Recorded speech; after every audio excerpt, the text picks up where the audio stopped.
c'est Olivier et Laureline. Bienvenue sur Tabibito, notre podcast qui vous fait voyager au Japon. Ici, nous vous emmenons à la découverte du pays du soleil levant et de sa culture à travers nos expériences de voyage. Tabibito, c'est aussi un podcast qui va à la rencontre de ceux qui y ont vécu ou qui s'y sont expatriés. Alors, partons maintenant ensemble à la découverte du pays du soleil levant.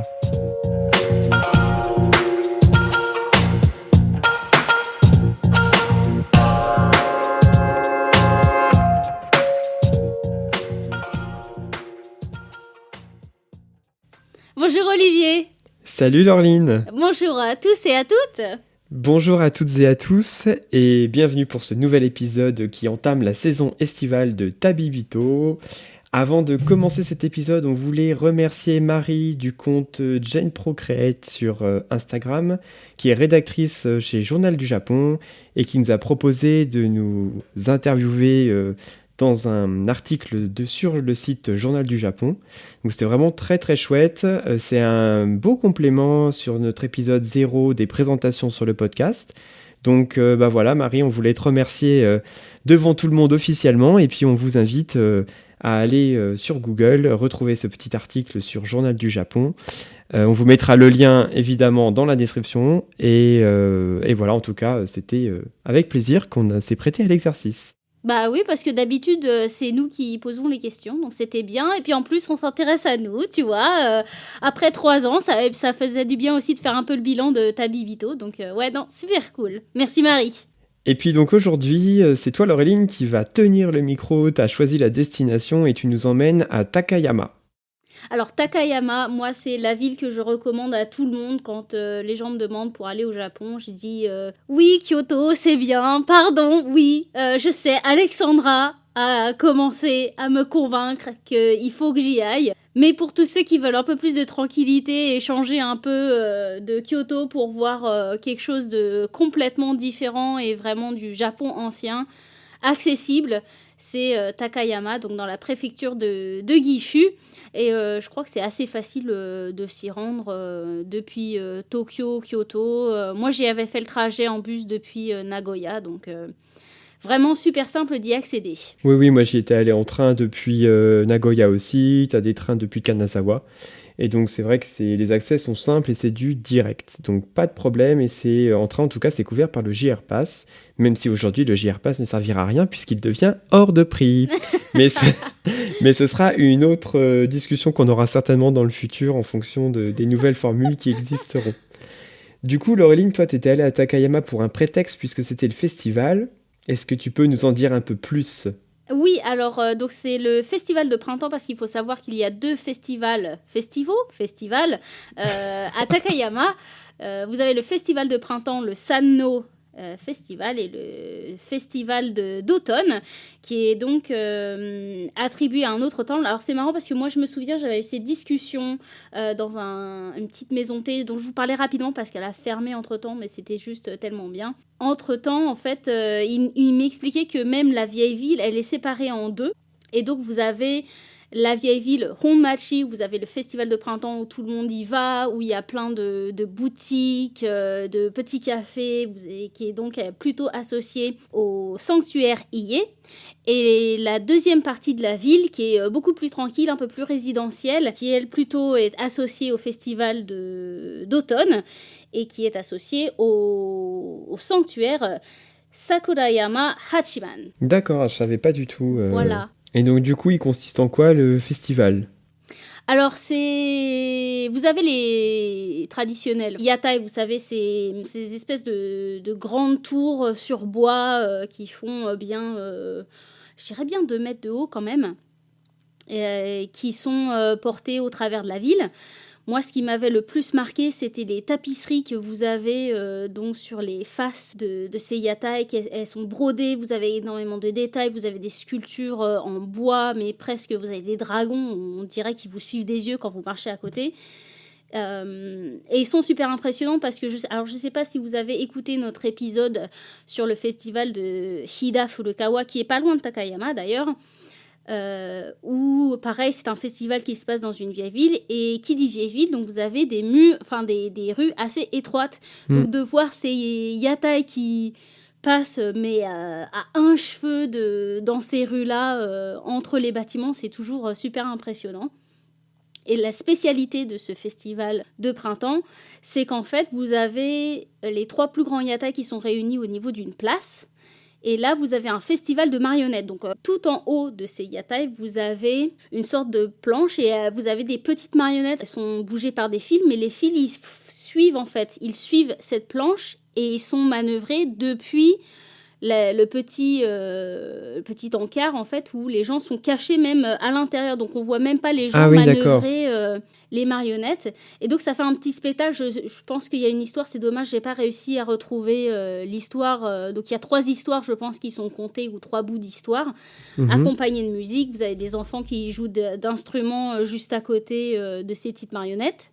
Moi, celle qui m'a le plus marquée, donc c'est une marionnette humaine, je crois qu'elle était avec un tambour, et au bout d'un moment, la poupée se plie en deux, donc par l'avant, et en fait, sous la jupe, vous aviez la face, une marionnette de démon. Donc en fait, ça fait une sorte de transformation, il y a des paillettes qui explosent comme ça, tout le monde avait fait, toute la foule avait fait « Waouh !» C'est le monde à l'envers. Ouais, non, vraiment, c'était trop cool. Alors moi, j'avais fait que cette partie-là du festival. Il faut savoir qu'il y a aussi des danses de lions. Il y a des processions aussi à travers la ville. Mais moi, toute cette partie-là avait été annulée à cause de la pluie. Donc c'est pour ça qu'on ne fait pas un épisode spécial Matsuri sur le Sanno Festival, mais que je vous en parle là. Alors ce qui est très drôle, c'est que du coup, tu nous proposes Takayama pour s'éloigner de la foule de Kyoto. Et on commence par un festival avec beaucoup de monde. Oui, parce qu'en fait, tout le monde s'en va. Parce que le festival est sur des jours, mais en fait, après la journée des yatai, la ville est vide. Et justement, c'est ça qui va être intéressant. Moi, c'est vrai que j'avais fait qu'une demi-journée, alors j'ai vu assez peu de choses. Mais toi, tu étais resté une quinzaine de jours, c'est ça ? Oui, alors j'étais restée une quinzaine de jours, pas que sur Takayama, parce que j'étais allée dans les montagnes, notre épisode 2 pour me prélasser dans les onsen, parce que c'était à 1 heure de bus de Takayama quand j'avais fait ce séjour en ryokan.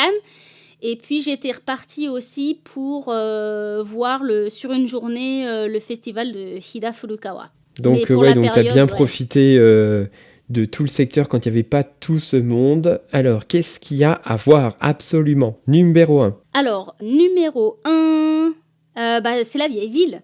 Donc la vieille ville, c'est le Takayama de la période féodale, avec toutes ces maisons de marchands qui ont maintenant été rénovées en boutiques de souvenirs, d'artisanat, des petits cafés.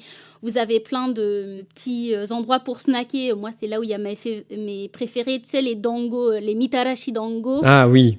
Donc ça, je ne pouvais pas résister à chaque fois. Et puis, surtout, vous avez aussi des brasseries à saké. Je crois qu'il y en a 3 juste dans Takayama qui ont donc leur boutique dans cette vieille ville. Mais je pense que ça va être toi, Olivier, qui va pouvoir nous en parler un peu plus, parce que, contrairement à moi, qui avait dû jouer des coudes dans la foule pour essayer de grappiller un petit verre de saké pour essayer de déguster, toi, t'avais réussi à te poser et faire une vraie dégustation. Oui, et alors c'est vrai que du coup, en fait, ce quartier-là, bon, j'étais pas resté longtemps, mais j'avais quand même pris le temps de boire du saké, hein, voilà. Mais c'est vrai que pour que les gens se représentent, il y a vraiment un charme de dingue, parce que comme tu le disais, les rues sont étroites, c'est que des petits bâtiments en bois sombre, qui est très différent des autres rues traditionnelles qu'on peut trouver au Japon au niveau de la couleur du bois. Il y a beaucoup d'artisans, notamment spécialisés sur la menuiserie, les arts de la table, les brasseurs. Et en fait, on a un peu l'impression d'être un peu dans un monde ailleurs. C'est un vrai retour dans le passé, il n'y a pas de fil électrique. Et donc du coup, moi, cette rue, j'aurais pu y rester quasiment une demi-journée, voire une journée, tellement t'as envie de rentrer partout. Et finalement, voilà, j'avais pas trop le temps. Et en passant devant une brasserie, j'ai été attiré par des bouteilles qui étaient en présentoir en extérieur et qui avaient les petits écussons du concours Kura Master, donc le concours de dégustation des sakés de Paris. Et du coup, j'étais assez surpris de retrouver en fait les médailles qui sont décernés par des sommeliers français pour faire connaître le saké en France. Donc on vous en parlait dans notre épisode 7. Et en fait, je me suis rendu compte que c'était un argument de vente au Japon. Parce que pour eux, c'était carrément une reconnaissance que des sommeliers français aient médaillé leurs bouteilles. C'est vraiment la gastronomie française qui adoubait leur travail. Donc, il y avait des drapeaux français partout, saké médaillé 2017, Cora Master Paris, machin. La Marseillaise quand tu passes le pas de la porte, non. Donc, évidemment, je suis rentré en disant « Hey, je connais Cora Master, je rentre parce que j'ai reconnu le... » Donc là, ils m'ont tout déroulé. Ah, génial. Et du coup, on a fait une petite dégustation. En fait, il y avait plein de bouteilles en dégustation et je me rappelle avoir bu un yuzushu, du saké au yuzu, et puis aussi le junmai, donc le saké traditionnel qui a été médaillé, qui était excellent. Et c'est vachement bien parce que tu as des sets et tu peux vraiment commander toute une gamme. Et donc, c'était de la brasserie Kawashiri, qui est en plein cœur du quartier. Donc, pareil, on vous mettra ça sur la petite carte en description pour la retrouver. Donc vraiment un bel arrêt et qui plonge aussi vraiment dans l'ambiance du quartier. Moi, ce que j'avais beaucoup aimé, comme tu disais, en fait, il y a tellement de choses à voir et le portefeuille doit en prendre bien l'achetron. Moi, je me souviens, parce qu'en fait, comme toi, j'avais essayé de rentrer dans le plus de boutiques possible. J'étais tombée sur une boutique qui partageait, je pense que ça devait être une très grande maison de marchand qui a été découpée qui a été sectionné en différents artisans. Et donc, en fait, au centre, tu avais une sorte de petite cour pavée avec un momiji dans la cour. J'étais tombée sur une dame qui vendait sa poterie. Vous pouvez la retrouver sur Instagram. Je pourrais vous mettre ça dans la description de cet épisode. Je crois que c'était la poterie Busan.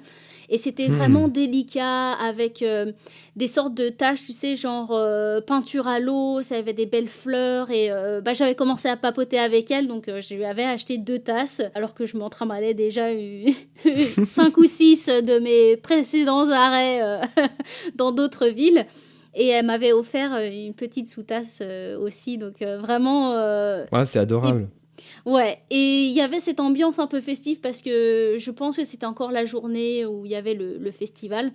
Donc, il y avait cette ambiance vraiment festive. Bon, faut un peu jouer des coudes, mais quand tu tombais sur un petit endroit un peu calme, voilà, où tu pouvais un peu profiter de l'ambiance un peu spéciale qu'il y avait dans la ville. Mais c'est vrai que c'est vraiment le quartier de l'artisanat. Enfin, pour tous ceux qui aiment l'artisanat japonais, la ville est vraiment spécialisée sur le saké. Comme tu disais, il y a pas mal de poteries, beaucoup de choses avec du bois, mais les objets sont magnifiques. Et en plus, les gens sont accessibles. Donc, c'est vraiment, vraiment chouette ce quartier. Et moi, du coup, le midi, j'avais aussi mangé dans une petite boutique du quartier qui a été rénovée en restaurant. C'était peut-être d'ailleurs un restaurant historique. Il s'appelle le Hidatakayama Kyoya. Et donc ça, c'est pareil, c'est un truc que je vous recommande à faire si vous passez par la ville. Donc pareil, un vieux bâtiment en bois, très haut de plafond, tout traditionnel, des poutres magnifiques. Et donc on mange en fait sur des petites tables basses avec des petits coussins. Et au milieu, la table est composée d'un grand brasier, un grand brasero. Donc on mange même à plusieurs sur les tables. En fait, c'est vraiment des grandes tablées. Ah. Et en fait, tu cuisines, tu cuis ta viande et tes légumes directement au charbon dans l'espace de restauration avec tes voisins, quoi. D'accord. Donc l'ambiance est ultra conviviale et c'est du bœuf de Hida qui est l'équivalent du bœuf de Kobe. Donc excellent, super ambiance.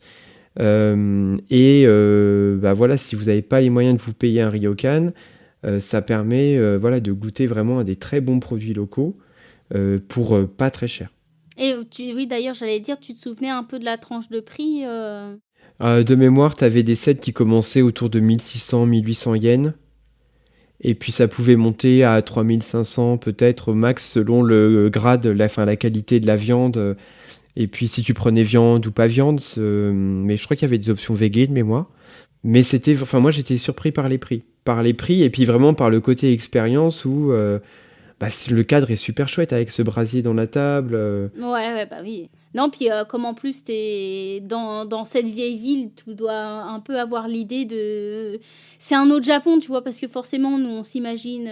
quand les premiers voyages que tu fais, tu t'imagines Tokyo, la technologie, le Japon et le futur, alors que non, pas du tout, ils sont encore au fax, les amis. Donc moi, à chaque fois que les gens me disent « Oh, mais le Japon, pays futuristique », je leur dis « Ils utilisent le fax », et là, tout de suite, ça calme. Mais c'est vrai que tu as raison, tu as un peu l'impression de te dire ce resto, typiquement, c'est le resto du pèlerin ou du samouraï, tu viens de de ton pèlerinage ou de ta marche de 20 km, tu te poses avec des autres voyageurs à côté, tu cuis ta viande et puis tes légumes sur le brasier, tu passes un bon moment, tu bois un verre. Et voilà, c'est vrai qu'on est projeté ailleurs. Parce qu'en plus, oui, ce qu'on n'a pas dit, c'est que Takayama, donc dans la préfecture de Gifu, c'est un peu niché près des montagnes. Donc c'est toute une région qui est vallonnée de collines, mais aussi de montagnes.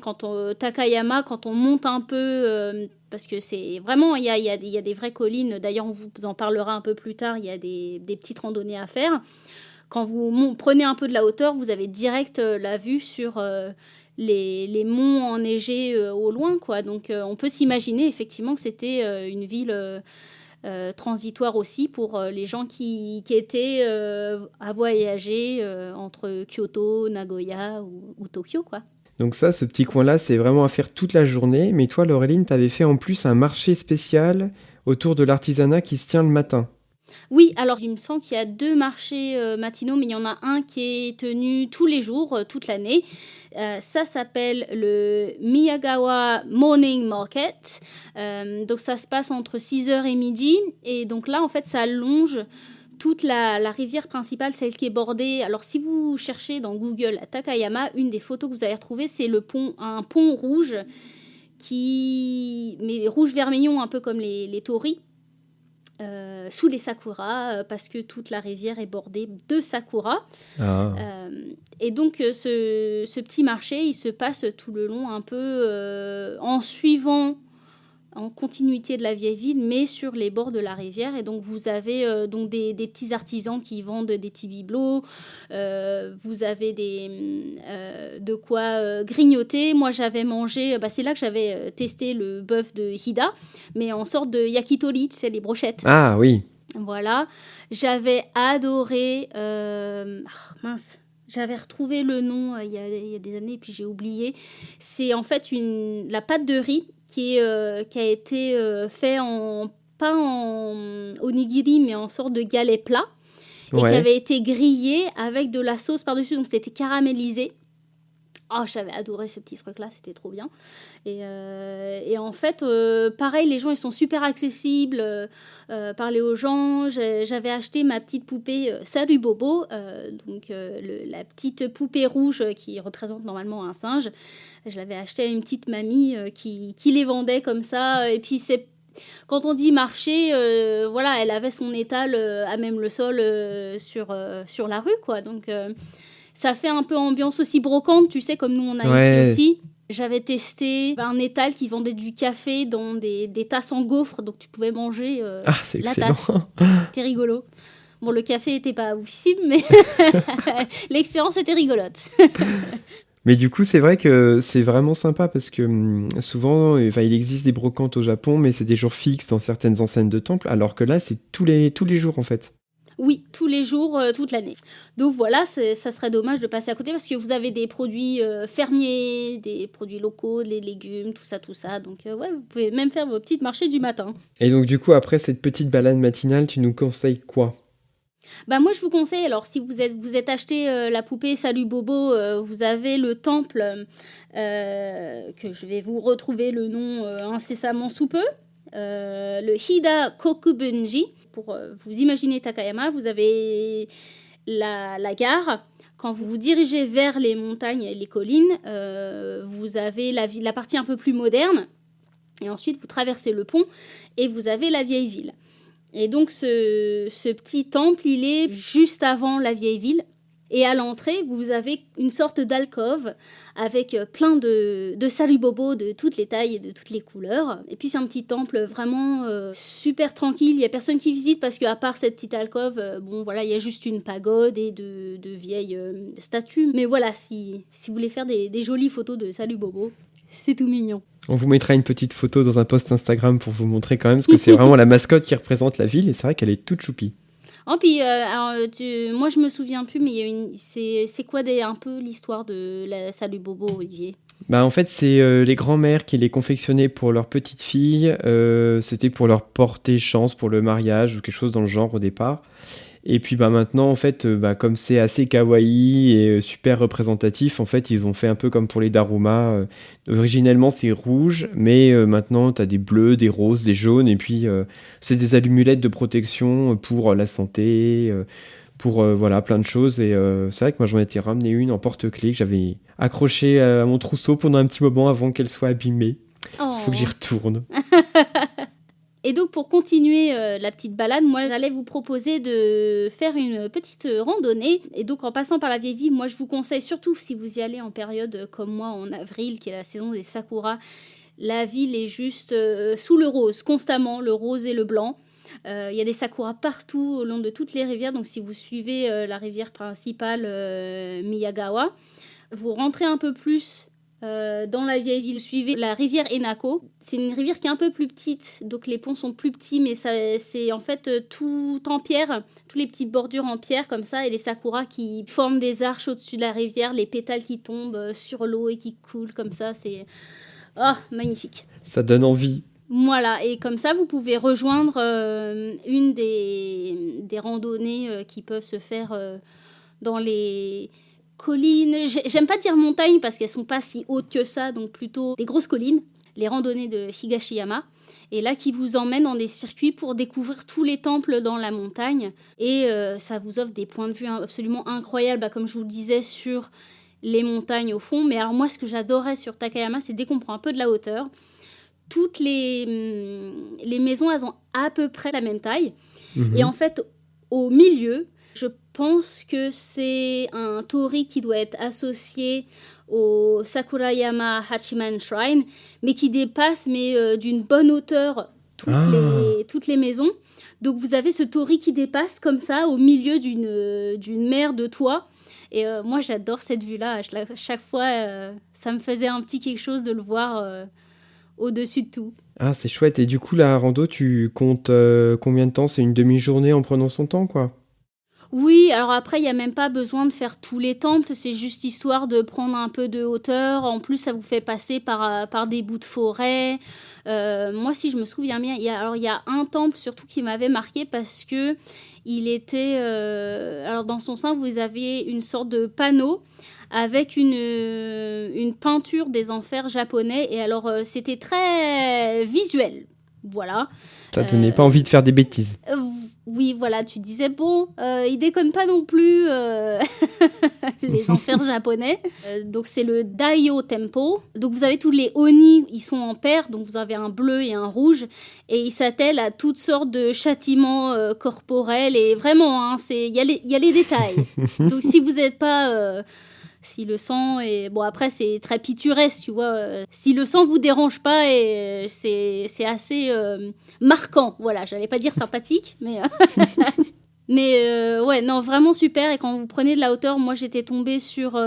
au-dessus de certains temples et sanctuaires. Au milieu de la forêt, vous aviez un sanctuaire, donc le sanctuaire Akusan. Vous aviez un torii en bois au milieu d'arbres centenaires, quoi. Donc, mais finalement, c'est vrai que la structure de la ville, maintenant que t'en parles, ça me fait un peu penser au principe de Kyoto, où la balade que tu décris, elle est en périphérie le long des collines, et le centre, c'est vraiment le centre historique. Par contre, ce que tu disais très bien sur le panorama, c'est qu'on a vraiment cette notion de petit écrin à Takayama, parce que la ville est à taille humaine, qu'elle est quasiment restée historique sur une très grosse partie de sa superficie. Et donc, on a beaucoup plus ce côté traditionnel qui est resté avec ces bâtiments anciens, qu'on retrouve un peu à Kyoto, mais moins parce que ça reste une ville qui est énorme. Et puis, la cuvette aussi de Kyoto est beaucoup plus large que Takayama, qui est beaucoup plus enserrée, en fait. Ouais, donc vraiment, on est sur une différente taille, une différente échelle entre Kyoto et Takayama. Mais moi, c'est ce qui me faisait vraiment plaisir, en fait, c'est que... Il n'y a pas de voiture aussi, puisqu'elles ne rentrent pas dans les rues. Donc, si on n'est pas dans la partie moderne, tout de suite, en fait, on a l'impression d'être coupé du monde moderne. Et j'avais vraiment beaucoup, beaucoup aimé. Et du coup, on va peut-être passer à mon coup de cœur à moi pour Takayama. Donc, c'est 2 maisons de thé. La première a malheureusement fermé. Mais je voulais vous en parler parce que c'était une expérience tellement incroyable. Donc, je passais dans la ville du Festival d'automne, donc celle qui est un peu moins connue, un peu plus résidentielle. Et en fait, je vois un panneau où il y a une photo d'une théière de thé. Donc je me dis, tiens, c'est une maison de thé, ça a l'air sympa. Je passe la porte et là, je vois, l'entrée est vide et j'avais presque l'impression d'être rentrée chez quelqu'un. Donc j'ai hésité une minute ou deux, j'entendais des gens parler dans la salle derrière et en fait j'allais repartir et là il y a un des serveurs qui me rattrape et qui me dit non vous êtes venu pour le thé, bah venez et en fait il me fait rentrer et alors le propriétaire était très jeune aussi, il devait avoir quoi 25-30 ans à tout casser. Ah oui. Et il tenait ça avec un autre jeune homme. Et la salle était en tatami et il y avait la place pour 2 tables. Mais les petites tables, genre côte à dessus, tu vois. Ah oui. Et en fait, il m'expliquait que ce qu'il voulait, c'était pour que... Parce qu'il avait plusieurs salles, il y avait quelque chose à l'étage et quelque chose... il y avait une sorte de jardin d'intérieur et quand on faisait le tour, il y avait une autre salle. Donc, il avait l'intention de créer quelque chose, une autre atmosphère là. Donc, il était dans le ikebana. Donc, vraiment, il y avait une atmosphère très feutrée. Et bah moi, j'étais la seule gaijin. En plus, ça devait être des potes à eux qui étaient attablés à l'autre table. Donc, quand je suis arrivée, ça a fait silence. Et donc, ils m'ont expliqué les thés. Ils m'ont fait découvrir comment déguster le gyokuryo. Donc, c'est ma première expérience sur le gyokuryo. C'était là où j'ai dégusté le thé. Et après, il a pris les feuilles et m'a fait déguster ça avec de la sauce ponzu.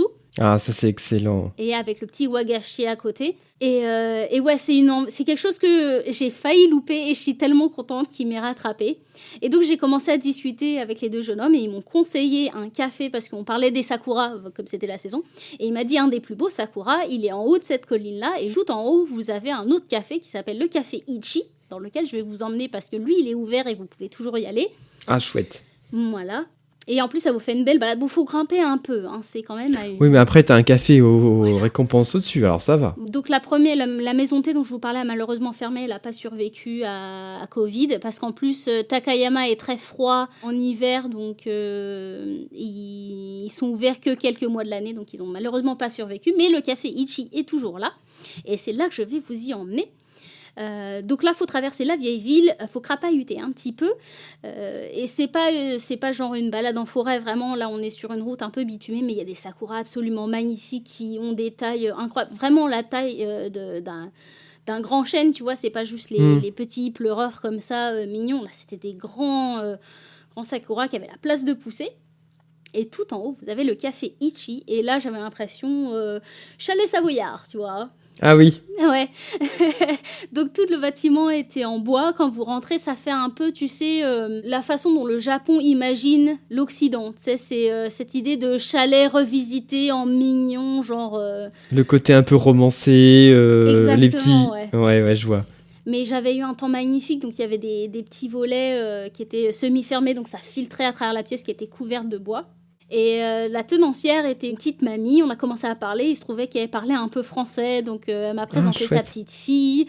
Et puis, ils vendent des petits plats, c'est rien de folichon, mais tu vois, c'est des petits sandwichs chauds. J'étais revenue avec une amie, on avait une petite pizza, et c'est là que j'avais testé le melon soda. Donc, tu sais, le soda super sucré vert avec la boule de vanille au-dessus. Et ils ont une terrasse et il y a une vue absolument incroyable sur la ville et sur les montagnes. Franchement, je vous recommande d'y aller. Parce que j'avais l'impression d'être rentrée dans une sorte de bulle, pas temporelle, mais vraiment particulière. Et vraiment, ça m'avait beaucoup touchée. Ben, j'ai envie de dire, ça sent les vacances en fait, tout simplement. Voilà, c'est ça. Donc voilà, ils sont encore ouverts, je pourrais vous retrouver, on vous mettra l'Instagram du Café Ichi, donc comme ça vous pouvez retrouver aussi, et puis ça sera bien sûr tout ça sur la carte qu'on vous donnera dans la description de cet épisode. Comme toujours. Bon, je crois qu'on arrive bientôt sur la fin de la partie voyage. Est-ce que tu aurais un dernier petit lieu à nous proposer sur Takayama avant qu'on se quitte pour passer au coup de cœur ? Oui, Olivier, tout à fait. Juste avant de clôturer ce rêve enchanté, on va faire une dernière parenthèse fleurie parce que qui dit Sakura dit illumination le soir. Donc je ne peux que vous conseiller de rester sur Takayama.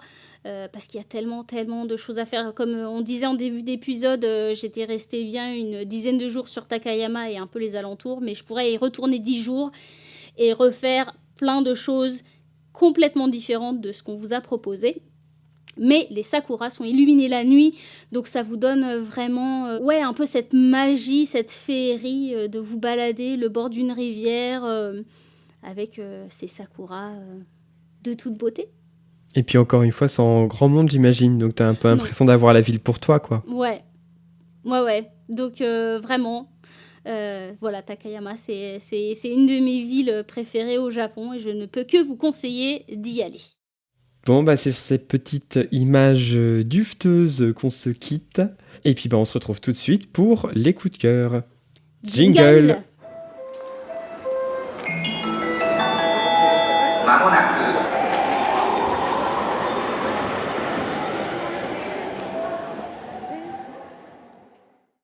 Et nous voici donc dans la section coup de cœur et je vais te laisser la place, Olivier, parce que moi ça va me laisser le temps de me rafraîchir un peu le palais.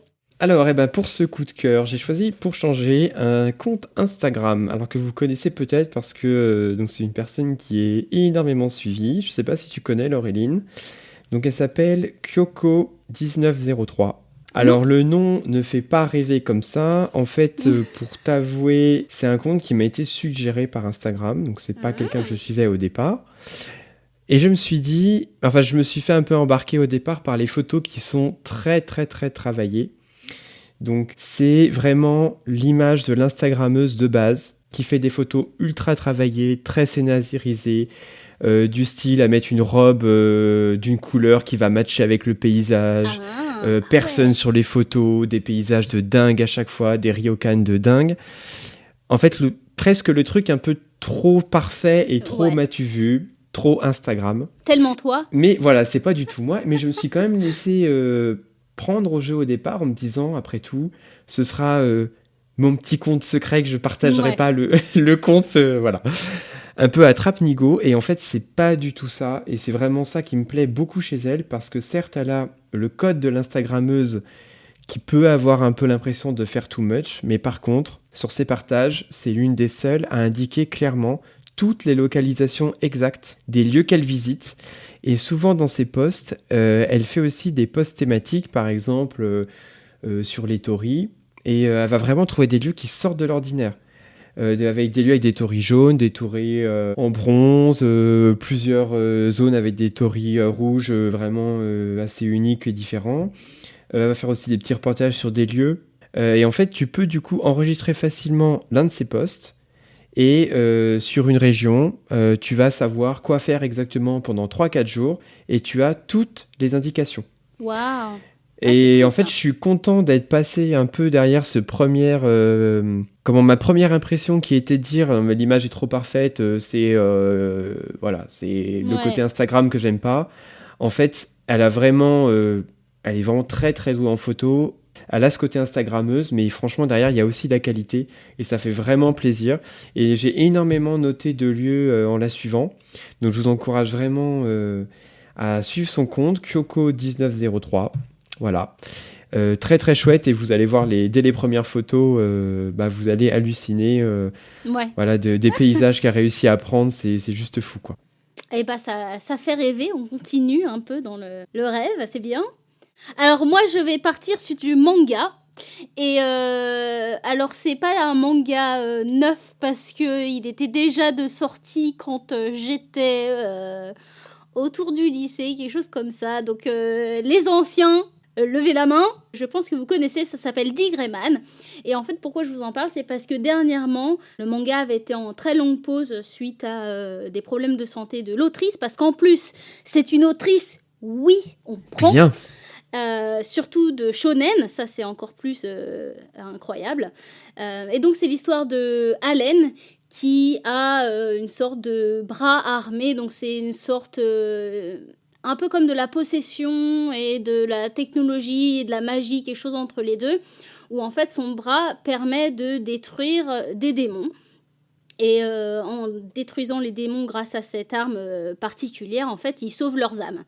Donc ça, c'est le début de l'histoire. Et donc on en est enfin au tome 27 qui, je crois, est sorti l'année dernière, mais je suis tombée dessus très récemment et je suis Voilà, j'ai eu 12 ans à nouveau en me voyant dans les rayons Leclerc avec 4 volumes de Rurouni Kenshin et Samurai Deeper Kyo. J'ai fait Dick Grayman est de retour. Et vraiment, moi, c'est un manga que j'adore parce que déjà, le style de dessin est juste incroyable. Vous avez des personnages enfin féminins. Bon, il n'y en a pas des masses, hein, mais qui tiennent la route. Où voilà, ils ne deviennent pas des personnages secondaires et ils n'ont pas une évolution, où c'est des personnages qui ont besoin d'être sauvés constamment. Voilà, là, il y a ça tient la route sur les personnages féminins autant que masculins. Et bon, l'histoire, elle commence à être un peu... oulala, faut détricoter plein de trucs. Mais vraiment, il y a cette nostalgie qui est toujours là. Et puis, ouais, l'histoire est super prenante. C'est pas manichéen où il y a les méchants qui sont méchants et les gentils qui sont gentils. Où en fait, on découvre que les gentils sont pas si gentils que ça du tout. Et donc voilà, il y a aussi toute cette dualité dans le personnage qui est tiraillé entre ce que lui il veut pour lui, ce qu'il veut faire pour aider l'humanité, mais aussi sauver les démons. Donc ouais, je suis retombée accro, voilà. Donc à lire ou à relire pendant les vacances de cet été. Voilà, donc il y a 27 tomes et j'espère que bientôt on pourra dire qu'il va y avoir un 28 et que la reprise est vraie, tu vois. C'est pas juste un tome et d'ici 5 ans, il y en aura un autre. Bon, en tout cas, c'est bon signe déjà que ça ait repris. Oui. Et puis que ça soit publié à l'étranger, tu vois. C'est pas juste qu'il y ait eu un chapitre ou deux dans Jump et puis basta. Donc voilà. Eh ben chouette, je crois qu'on en a terminé pour cet épisode. On espère que ça vous a plu, que ça vous a donné envie d'aller à Takayama surtout. Vous pouvez retrouver toutes les informations comme d'habitude dans le descriptif du podcast, mais aussi dans la petite carte Google. On espère que ça vous aide beaucoup parce qu'on passe du temps à les faire. Mais voilà, l'idée c'est vraiment de vous aider à retrouver tous ces lieux facilement. En attendant, vous pouvez toujours nous retrouver aussi sur Instagram à podcast.tabibito. Vous pouvez nous laisser des commentaires et des messages. Vous pouvez nous envoyer des mails à podcast.tabibito@gmail.com. N'hésitez pas non plus à nous laisser des petites étoiles et des commentaires sur Apple Podcasts et Spotify parce que ça nous aide beaucoup. D'ailleurs, parce que je garde un œil dessus et je vois que vous nous notez. Merci beaucoup, on est très bien notés d'ailleurs, ça nous fait plaisir. Et puis en attendant, donc on se dit au mois prochain et à très bientôt. Et à très bientôt.